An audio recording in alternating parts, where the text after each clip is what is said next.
welcome back to my writing hut. Just realised I always seem to be wearing purple. Anyway, today I'm going to talk to you about Lunch is Too Short for Long Stories. Now, there are 2 volumes of this. This is volume 1. This is volume 2. I'm going to concentrate on volume 1 today. All the stories in here are flash fictions. They are 500 words each. They take 5 minutes to read. They all come with a twist, and they are a whole variety of genres. It was through a group on Wattpad, who every weekend they put up a prompt, and it's a great community, a really good way of getting the writing habit every weekend. Well, I decided to do it every week. Some people just pop in and out, do it when they want to, but I decided that I wanted to write a story every single weekend, and I did so for almost 2 years. I would get the prompt word, my husband and I would go out for a cycle ride, and I would say the word, and we would just come up with these ridiculous ideas. Often the story I wrote was a mixture. Sometimes it's nothing at all like what we talked about. It was great fun to do. It was nice to share, or to do the 2 hobbies together, cycling and writing. And flash fiction is brilliant because you are so limited. You can't waffle on like I'm waffling now. You have to be so precise with which words you choose and why you choose them. That I learnt a lot about picking the correct vocabulary, and I enjoyed experimenting. I enjoyed pushing myself. I wrote a list of all the genres I could think of, and I would look down the list and think, what have I not done this week? What shall I pick? Which genre does this fit with? And sometimes it was easier than other times. But I was gathering so many stories that I thought I had to do something with them. So there are 60 in here. And this book is free. As an ebook. Obviously it can't be free as a paperback, but it's a free ebook, and I've had quite a lot of people looking at it, but sadly not too many reviews, which is quite common, but that's okay. It's out there, people are reading it. It's that's all good for me. I'll pick you a story, a random story. I've not read this one aloud before. It's called Hug Spray. You'll see. Kieran sprayed a little bit more spontaneous under his armpits. Brett grimaced. It's a waste of money. Advertising hype, you dimwit. No girl is going to fall for you because you smell like a lion or whatever it's supposed to smell of. It's okay for you. You pull 'em even when you ignore them. Us uglies, we've to work harder, try new things. Kieran opened the door, hunching his shoulders. I'll walk on the other side of the street if it helps, Brett sneered. Kieran looked at his feet. You wait. He shuffled towards the shops. Brett laughed and smiled at 2 pretty girls who walked out of a bakery. Hi, handsome, can we get a selfie with you? It'll cost you.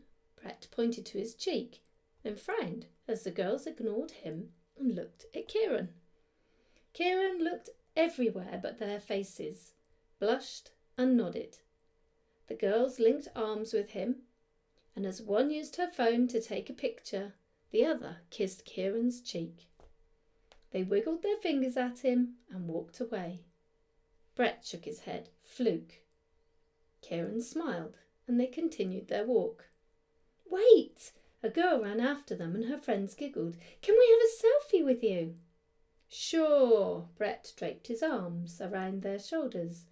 They pushed him away and cuddled into Kieran, who laughed at the sour look on Brett's face.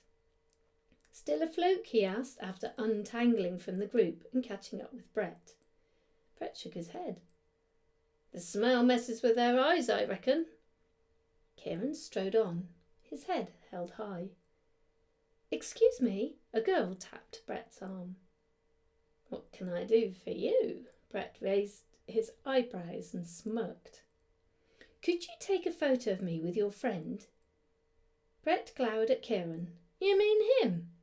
I do, please. She handed him her camera and linked arms with Kieran, who looked into her blue eyes and smiled. You're very pretty, he said, and she smiled. Thanks, see you. She took her camera and tucked it into her bag. See you. Kieran watched as she walked away. You're very pretty, Brett mimicked. You need better chat-up lines than that. The girl glanced back at Kieran and waved before entering the shop. But she was pretty. I told you, spontaneous is brilliant. Not sure it'll work in a crowded bar, Brett huffed. Let's try. Brett scowled as Kieran drew the attention of all the women without chat-up lines or bribing them with drinks. Kieran listened to their chatter, told a few jokes without forgetting the punchline, and swapped telephone numbers with 3 of them. Brett simmered in the corner, downing beers and surfing social networks. Hashtag Hug an Ugly Day. Ah, not spontaneous then, he grunted, and looked around for Kieran, his vision blurred. Come on, mate, it's time to go home. Got to tell you, Brett spluttered. Kieran helped Brett stagger out the door before he threw up in the gutter. Tell me what? Kieran frowned. It's nothing. I like the fact that Kieran really changed as a character during the story. He started off all hunched and looking down at his feet, and by the end he was looking in the girls' eyes and talking to them. And I like the fact that his friend in the end didn't tell him why they'd been hugging him. I always find these stories surprise me. I have an idea in my head of where I want it to go. I might have an idea of the ending. And then these characters, they just do their own thing.